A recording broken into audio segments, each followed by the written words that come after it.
Good evening, guys. Welcome to our monthly UX Philippines meetup.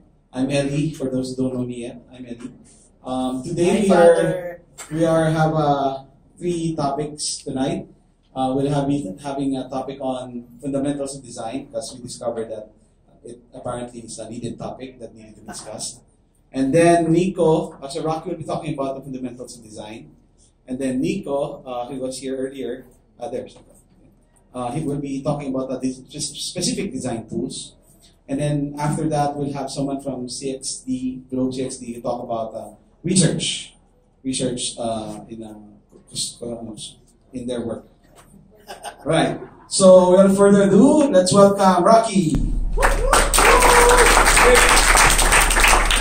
Hello guys. Hello.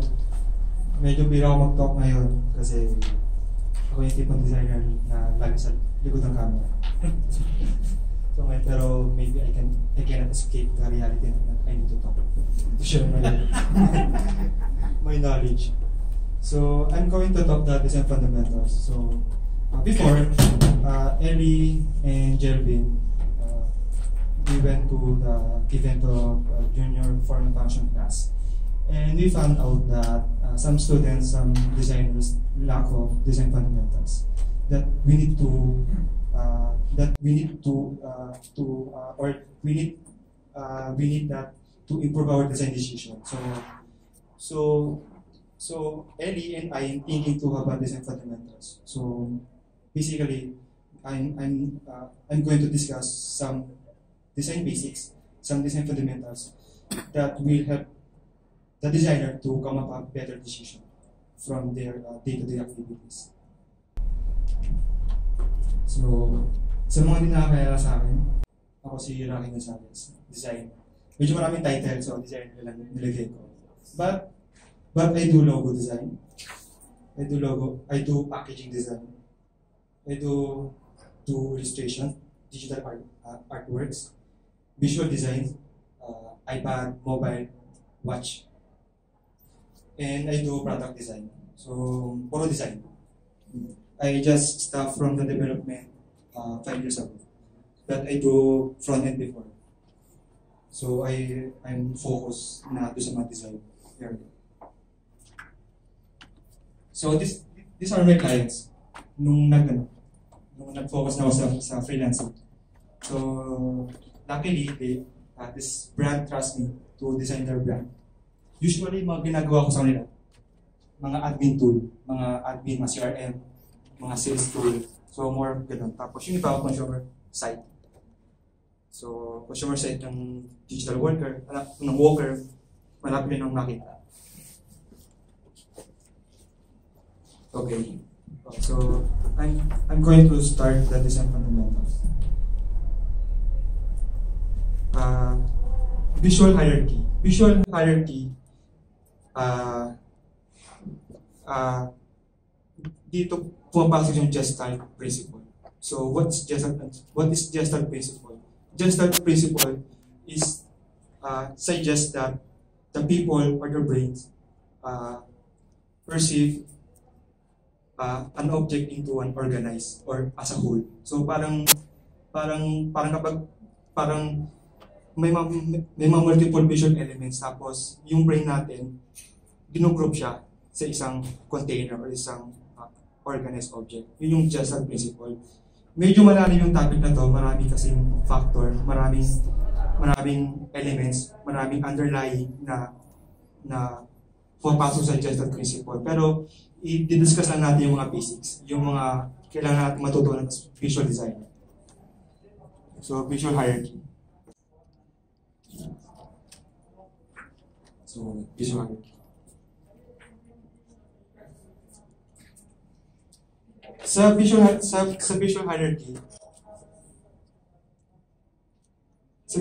hierarchy, maraming topic ditong pumapalo. Pero we will pinpoint lang some items that will help us to improve our design decision. So, the first one is set primary action and secondary action. So, mahalaga to. Usually, you're developing an SaaS base application-based software kasi maraming buttons, maraming CTA, maraming call to action. So, important to set a primary action and secondary action. Ano bang itsura niya? Parang ganyan siya. So, your primary action will or must answer your primary goal. So, for example, if the page, parang page na creates user, so most likely, yung primary action mo, save or add user. So, yung cancel siguro can be a secondary action. So, important siya. Merong possibility na maging tertiary action siya. Kapag tertiary, yun yung mas lower level pa dun sa primary tapos sa secondary. So, kasi hindi tayo pwede mag-design na dalawa yung primary action. Kasi, we want us, as a designer, to improve their design decision. So dapat mayroong focal point. Yung focal point yun yung primary action mo. So, yun yung i-intend mo na gagawin ni user dun sa isang application or isang system. So, anong good example ng primary action and secondary action? So, I found this yung Google Maps styler. So, you can customize the Google Maps with different styles. So, if you see, there's a finish and more option. So, finish is your primary action, and your more option is your secondary. So, in that way, may focal point ka. Yung focal point mo is the finish. Yung more option mo, more secondary lang. So, kasi usually ang flow, yung path ng system is to promote the positive scenario. Tapos usually dinedemote mo yung negative scenario. Kasi gusto mo mag-proceed yung user sa system.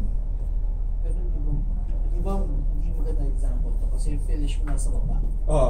Medyo malayo siya sa hierarchy. Medyo di kasi yan eh. I'm using kasi iMac, so na-display yung buong iMac screen 27-inch. So dapat malitan talaga yan. Sorry. So 27-inch yan. Ganda kasi ng computer eh. iMac eh. Anyway. Okay. Yun yung natin, isang item na we need to develop or kailangan natin i-embed sa system natin as designer. Set primary and secondary action. Always. Hindi pwede dalawang blue button, blue CTA. Kasi yung kadalasan bad decision yung nagagawa nila. Hindi mo sila toward into a certain action na yung primary goal. So, make it habit na set a primary action and secondary action. Or tertiary. Di ba ang primary mo, most of the time isa lang. Pero yung secondary and tertiary mo can have multiple. Yeah.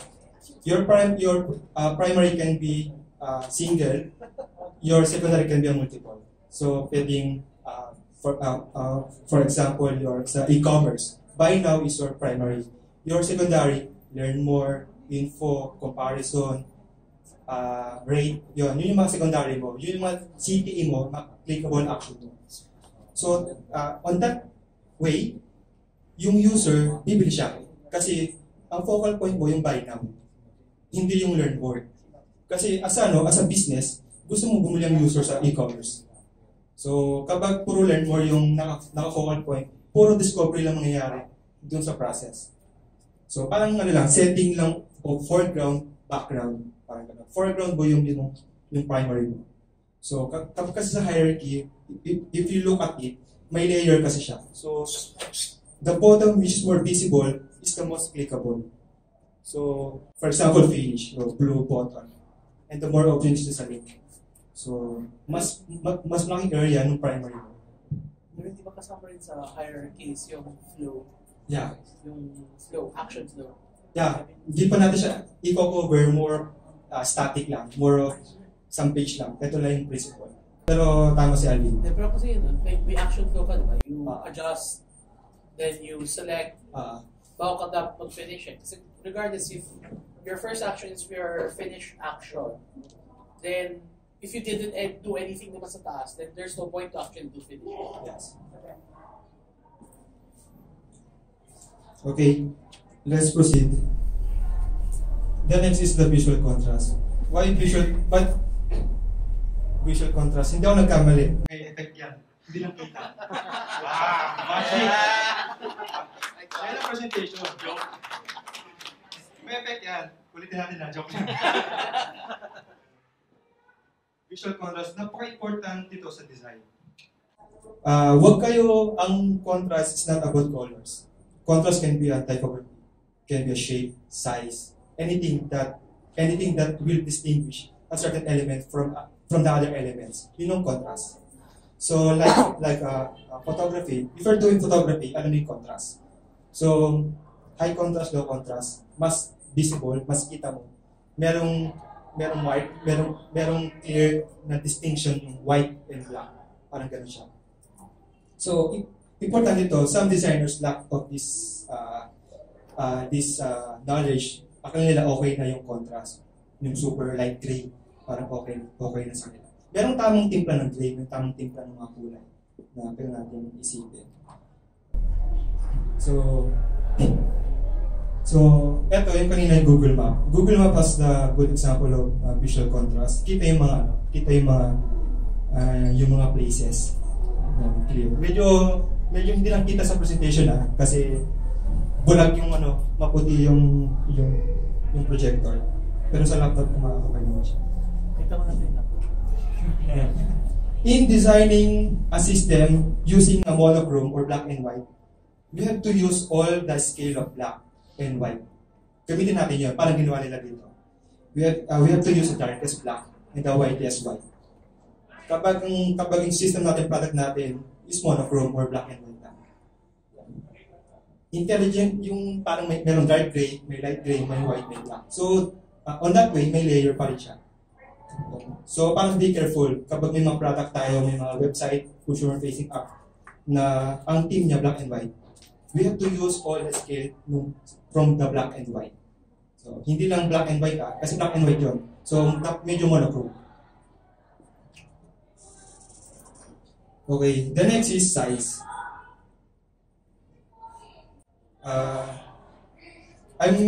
Nagkaroon pa ako ng mga software, ng mga apps na nag-exhibit ng Gestalt principle na size. Medyo meron pagganap, pero ito nakita ko.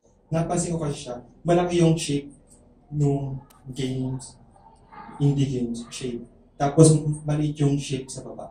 So, magandang example yun sa Marvel. Yung website yan. Kung ano yung gusto na i-emphasize, may malaki picture lang. Ito naman yung size suggests that kapag mas malaki yung area, mas malaki yung shape, mas kiniklik siya ng tao, ng user.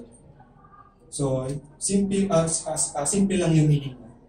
Mas malaki yung estate, mas malaki yung area ng shape, mas clickable siya compare sa maliit na mga button, maliit na mga... Kasi gusto mong mag-set ang focal point doon sa taas, pababa. So, ganun yung flow niya. So, same with primary, secondary, yung focal point mo from the top. So, kasi nandun yung mga shape na malalaki, tapos pababa siya. So, yan. So, shape naman, Tinder. Nakita ko lang siya sa Google. Nakita ko lang siya sa shape. Buti di ko na-screenshot niya sa akin. Yung shape, etong shape, ang alam ko bago ng design ng Tinder. Alam ko lang. Alam ko lang. Pero old screenshot to. If you notice yung shape dun sa baba, there's a close, yung love, tas start, tas yung undo. So, napansin mo mag-iba yung shape nila. Pero merong focal point dun sa heart, tapos sa X na shape. So, that's your focal point. Tapos yung secondary mo, yung start, tas yung undo.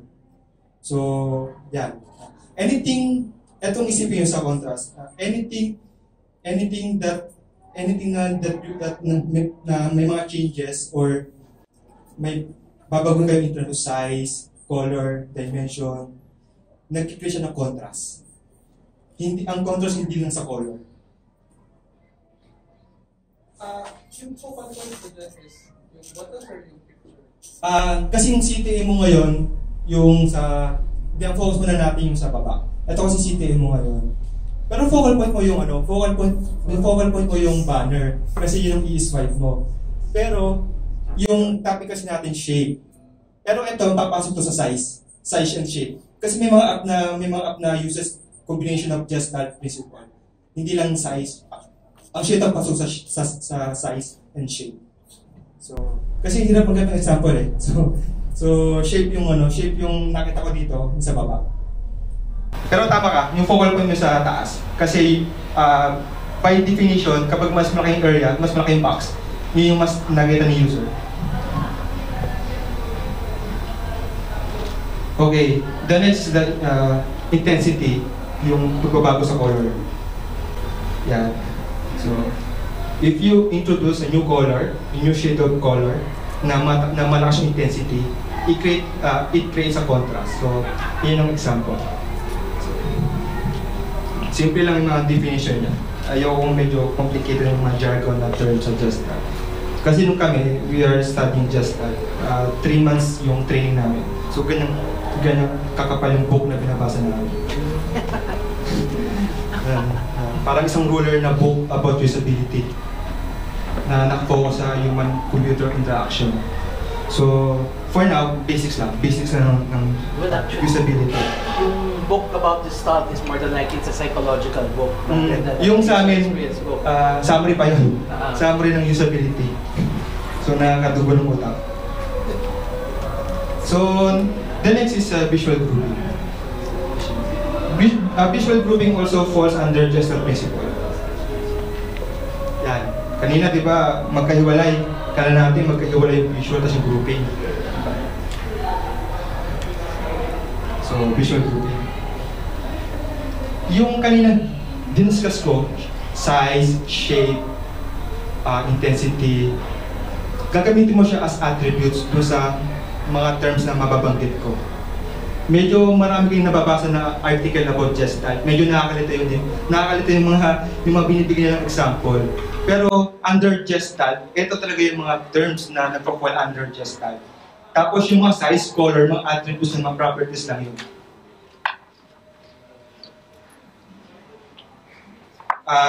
Similarity. Ito yung mas common sa Gestalt principle. Similarity. Why similarity? Yung similarity, kung mapapasin nyo, ginawa example ng MIT Lab. Kung mapapasin mo sa icons, similar siya. So, there's an distinguish na these icons are related to MIT Lab. What if yung icons ginawa siyang rounded? Hindi ko na siya may connect sa MIT Lab. So, on that sense, nag-play ka ng grouping. Ang grouping hindi lang sa page, it can be a branding. It can be that icons is related to that website. Perception niya. Hindi lang yung similarity na not just a single page na dapat similar lahat. It revolves around the page. So, kapag gumagawa ng icons, dapat same yung look and feel niya sa logo, sa button. So, yun yung similarity. Na yung visual grouping niya na you already know that those icons are related to the MIT Lab website. Lahat ng product na gagawin niya. Ang visual grouping hindi lang sa digital, hindi lang sa visual design. Can be a product, industrial, logo, branding. Applies to all siya. So, ako kasi logo designer, nagagamit ko yung Gestalt sa logo. So, super siya useful yung Gestalt principle.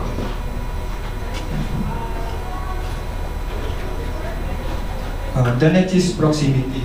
This screenshot is based on the SketchUp. So, kung mapapasin nyo may mga gap. Yung gap kasi, meaning, kung sino yung magkakatabi, sila yung magkaka-group. So, kung sino yung magkakalayo, sila yung hindi magka-group or they are belong to other groups. So, parang gano'n siya. Proximity. So, SketchUp. Yung iba sa inyo baka bumanggap ng SketchUp. The common area. Common area, the best example is the Microsoft Word. Meaning, you can determine or you can divide a certain group or certain elements by using a divider or line. Kung mapapasin nyo yung Microsoft Word, may mga line yan. May mga vertical lines, may mga horizontal lines. On that way, you're able to create a group.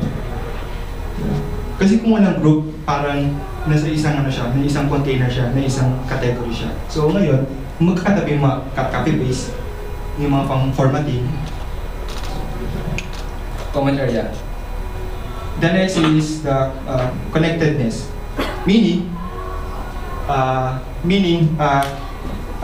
my example is yung calendar ng iOS. So if you notice the tooltip has an arrow. So that arrow points towards to the calendar box in 25. So on that sense, may grouping ka na alam mo yung tooltip na yun connected siya doon sa box na yun.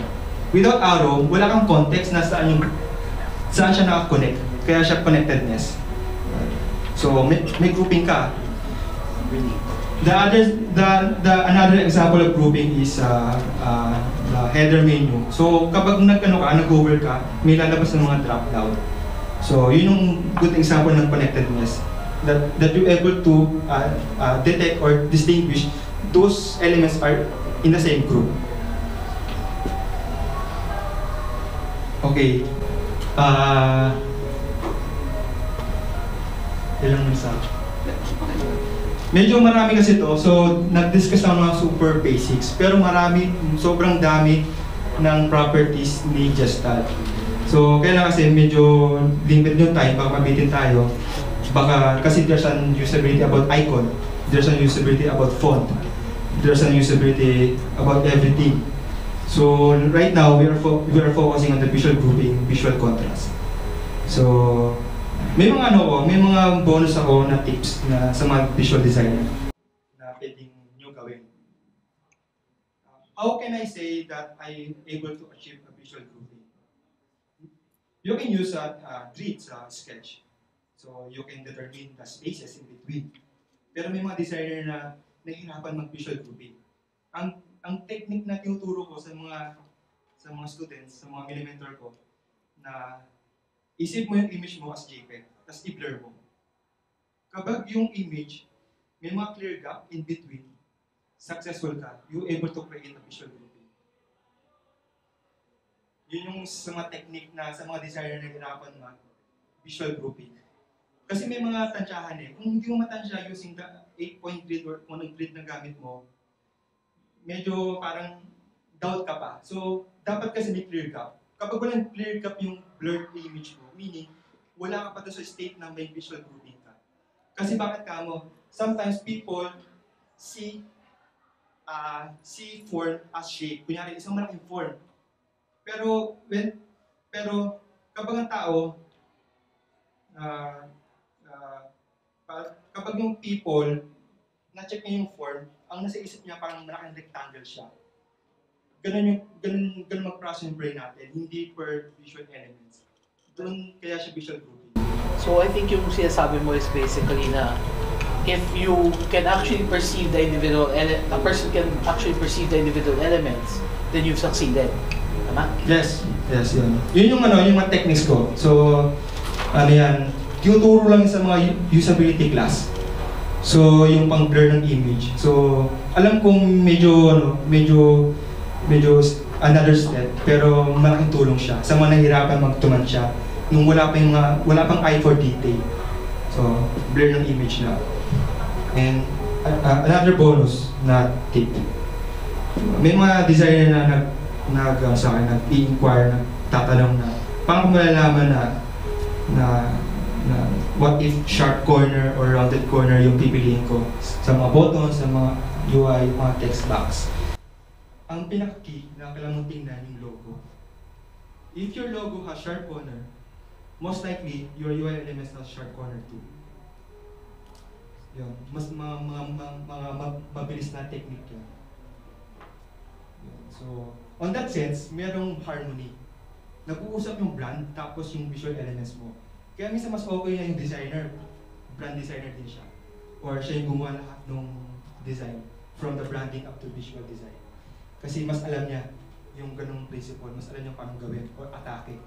So, yun yung, so if your logo has rounded corner, most likely your UI elements has rounded corners too. On that sense, nag-usap yung brand elements mo, the logo and the UI elements. may nagtanong, what if binago ko yung rounded corner? For example, your logo is MIT Lab. Gusto ko i-rounded. On that sense, you're able to create a contrast. Pero it doesn't make sense because contrast used with purpose, with intention. Kasi may gusto kang i-promote, may gusto kang i-highlight sa user na itong gusto ko na i-click mo. Kaya yung kulay binabago ko. Kaya yung kulay, kaya yung size pinapalaki ko. Kasi may intention ako. So kapag intention mo lang is to deviate or to have a contrast to the logo mo, it doesn't make sense kasi hindi na siya brand. Hindi nag-uusap yung brand mo. So dapat may visual harmony pa rin. But anything that you will change, anything, elements, properties, shape, corners, border, it will create a contrast. So contrast is not only limited to colors na. Kasi nasasanay tayo po, contrast colors na. Tapos, another tip, last one. Sa Sketch, if you're using Sketch, there's a plugin that you can use that can detect contrast. Ang contrast analyzer yung plugin. So, the plugin does, in-scan niya yung document mo and it will output a document with high-low contrast. So, if wala kang puting nakikita doon sa object na image mo, meaning you are failed. Walang contrast yung ginawa mong design. Kasi black lang siya. So, download nyo yun. Contrast Analyzer sa Sketch plugin. Super useful siya na plugin na bago mo i-press sa post mo, medyo tama na yung ginagawa mo. Contrast Analyzer, hanapin nyo lang siya. So, useful na tool yan. Yun. Tapos, i-add nyo lang ako. Medyo marami akong website. Parang lahat ng design may website ako. Sorry. Pero may mga group ako sinusupport. Yung UXPH, PWDO, tapos yung Dribble Philippines. Co-add din ko si Nico doon sa Dribble Philippines and si Ellie. So, that's it. Thank you.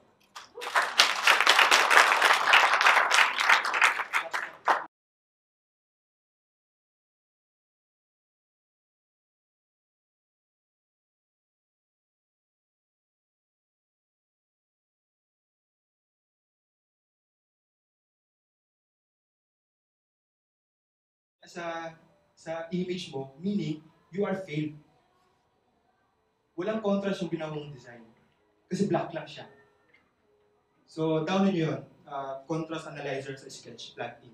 Super useful siya na plugin na bago mo i-press sa post mo, medyo tama na yung ginagawa mo. Contrast Analyzer, hanapin nyo lang siya. So, useful na tool yan. Yun. Tapos, i-add nyo lang ako. Medyo marami akong website. Parang lahat ng design may website ako. Sorry. Pero may mga group ako sinusupport. Yung UXPH, PWDO, tapos yung Dribble Philippines. Co-add din ko si Nico doon sa Dribble Philippines and si Ellie. So, that's it. Thank you.